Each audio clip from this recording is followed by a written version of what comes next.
Well, I did it, folks. This is by far the most expensive vehicle that I have ever owned, and I paid it off.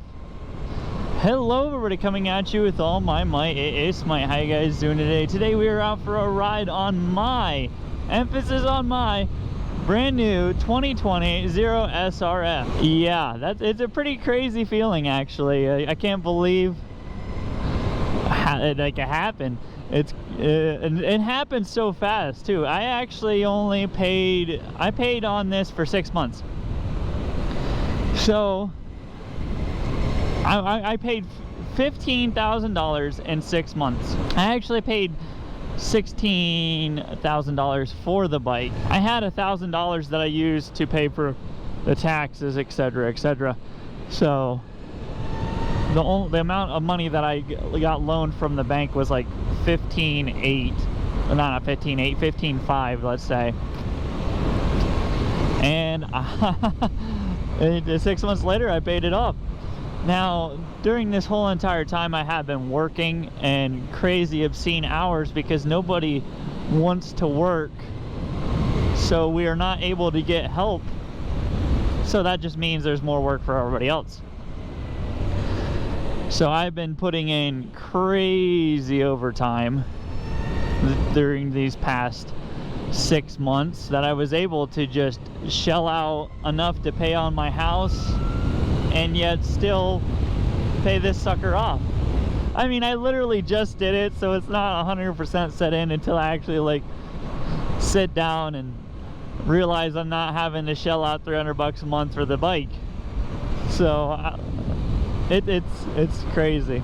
As a matter of fact, when I got the loan out, I only really intended on actually having the loan for a year. So to pay it off in half the time, I got a 7-year loan out on this. I believe it was a 7-year. So when I was signing the papers, they actually did the loan, because I did everything over the phone basically, because this was during the heart of you can't see anybody because the plague beeth upon us.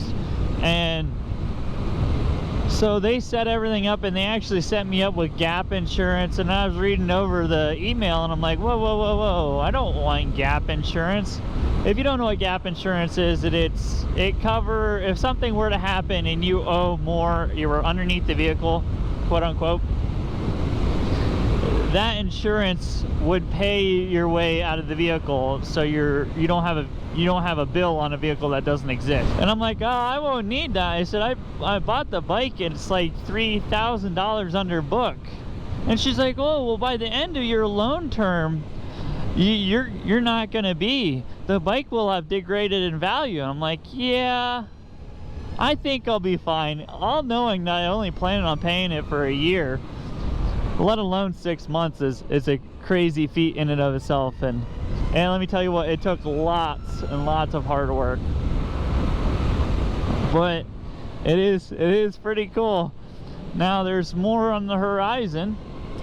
I'm still on the track to get my house paid off in 5 years. I want to get that less, but right now I have to save up, because by the end of the year I'm hoping to buy my wife a new car. New is a relative term. I'm talking used. We don't really buy brand new vehicles. Besides, this is the only thing I've ever bought, and that was literally brand new. 6 miles, and that's just what they do for testing. So brand new. So we got to get her a new vehicle, and then I'm going to start building a dual sport motorcycle. So I'm really stoked about that. I'm excited. It's just so many ideas. Chalking my dad into getting into the dual sport world again. Like, we've been in and out of the dual sport world like several times, but it should be fun. I'm just super excited for this year. Facebook videos have been doing phenomenal. YouTube, I'm not getting a whole bunch of views on YouTube, but I'm still making a half decent revenue on it. And if I can get my Facebook revenue up to the same, if not equal to YouTube, I will essentially, obviously, double my money, which will be fantastic, which will lead to more video production ability, which I'm excited for. I've been putting a lot of hard work and time and effort into these apparatuses, so let's just hope it all works out. I'm gonna keep pouring myself into my videos, and we'll see how it goes. Try to wear some of these chicken strips off. I'm not a firm believer in the chicken strips theory, but I notice one side I do lean it over a lot further than the other. I mean, everybody has a strong side, so we'll see.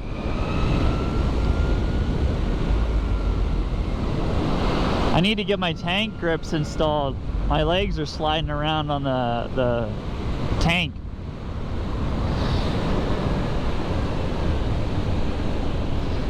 Which, it's been so cold that I haven't had the opportunity to, but now that it's warming up, I think it's 60 degrees in this hollow, so in the sun it should be a nice weather that I can get her done.